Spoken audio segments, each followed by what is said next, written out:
നിങ്ങൾ ജർമ്മൻ പഠിക്കാൻ ആഗ്രഹിക്കുന്നുണ്ടെങ്കിൽ ജസ്റ്റ് ഒരു സപ്പോർട്ട് എനിക്ക് തായോ, ഞാൻ നിങ്ങളെ പൂർണ്ണമായിട്ടും ജർമ്മൻ പഠിപ്പിക്കാം.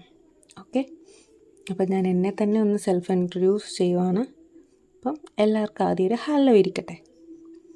ഓക്കെ, എല്ലാവരും ജർമ്മനി പോകാൻ ആഗ്രഹിക്കുന്ന എന്തുകൊണ്ടാണ്? നമ്മൾ പണ്ട് കണ്ടിട്ടുണ്ട്, ആദ്യമൊക്കെ ഗൾഫിൽ പോകണം, രണ്ടാമതായി UK, കാനഡ അങ്ങനെയുള്ള സ്ഥലങ്ങളായിപ്പോയി. പിന്നെ വരും തോറും നമ്മൾ എന്ത് പറ്റി, ജർമ്മനിയിൽ കുറച്ചുകൂടി അധികം എനിക്ക് തോന്നി, ഞാൻ അന്വേഷിച്ചറിഞ്ഞതിൽ വെച്ച് നമുക്ക് ഏറ്റവും കൂടുതൽ പഠിച്ചുകൊണ്ട് സമ്പാദിക്കാൻ പറ്റുന്ന ഒന്നാം തരം ഓപ്ഷനാണ് ജർമ്മനിയിൽ മൈഗ്രേറ്റ് ചെയ്യുക. നമ്മളെ സംബന്ധിച്ചുള്ള ഇന്ത്യൻസിന് ഏറ്റവും നല്ലൊരു ബെറ്റർ ഓപ്ഷനാണ് ജർമ്മനിലിട്ട് മൈഗ്രേറ്റ് ചെയ്യുക. ബട്ട് ഇന്ത്യയിൽ അത്ര മോശമൊന്നുമല്ല കേട്ടോ.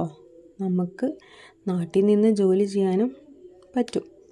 പക്ഷേ നമുക്ക് അതിനുള്ള സാലറി ബേസ് നോക്കുമ്പോഴാണെങ്കിൽ കുറവാണ്, എല്ലായിടത്തെ അപേക്ഷിച്ച് കുറവാണ്. അതുകൊണ്ട് മാത്രമാണ് നമ്മളെല്ലാവരും ജർമ്മനിലോട്ട് അഡാപ്റ്റ് ആകാനിപ്പം കൂടുതലും ശ്രദ്ധിക്കുന്നത്. അവിടെ അഡാപ്റ്റ് ആണെങ്കിൽ ഏറ്റവും കൂടുതലും ദുഃഖിക്കുന്നൊരു കാര്യം എന്ന് പറഞ്ഞാൽ ജർമ്മനാണ്. ജർമ്മൻ എന്ന് പറഞ്ഞത് നമ്മൾ കൊച്ചിയിൽ കേട്ട് വളരുന്ന മലയാളമാണെങ്കിൽ പോലും ഇപ്പോൾ 10ാം ക്ലാസ് കഴിഞ്ഞ് പഠിക്കാൻ തുടങ്ങിയ കുറച്ച് ഇംഗ്ലീഷ്, ഇപ്പം BA ലിറ്ററേച്ചർ ആണെങ്കിൽ അങ്ങനെ ഓരോരോ ടോപ്പിക്സ് എടുത്ത് പഠിക്കുന്നവർക്കാണെങ്കിൽ പോലും തറവാവുന്നത് ഇത്രയും വർഷത്തിലാണ് ഒരു ഇംഗ്ലീഷ് ഫ്ലുവൻ്റായിട്ട് നമുക്ക് സംസാരിക്കാൻ പറ്റുന്നത്. ബട്ട് ഇൻ ജർമ്മൻ ഇതൊക്കെ ടോട്ടലി ഡിഫറെൻ്റ് ആണ്. മനസ്സിലായല്ലോ? നമ്മൾ ജസ്റ്റ് ഇപ്പോൾ ഏതെങ്കിലും ഒരു ലൈക്ക് ഏജൻസി നമുക്ക് 4 month കോഴ്സ് വരാണ്. ഇപ്പം ഞാൻ അങ്ങനെയാണ് പഠിച്ചുകൊണ്ടിരുന്നതും ഇനി പഠിക്കാൻ പോകുന്നതും ഒക്കെ ഞാൻ അങ്ങനെ തന്നെയാണ്. നമുക്ക് ഭയങ്കര ബുദ്ധിമുട്ടുള്ള കാര്യമാണ് നമുക്ക് ഈ ഒരു ടൈം പീരീഡിൽ ലിമിറ്റായിട്ട് പഠിക്കുക, എക്സാം എഴുതുക. അപ്പം അതൊക്കെ വലിയൊരു പ്രൊസീജിയറാണ് ഇപ്പോഴത്തെ കാലത്തെന്ന് പറയുകയാണെങ്കിൽ.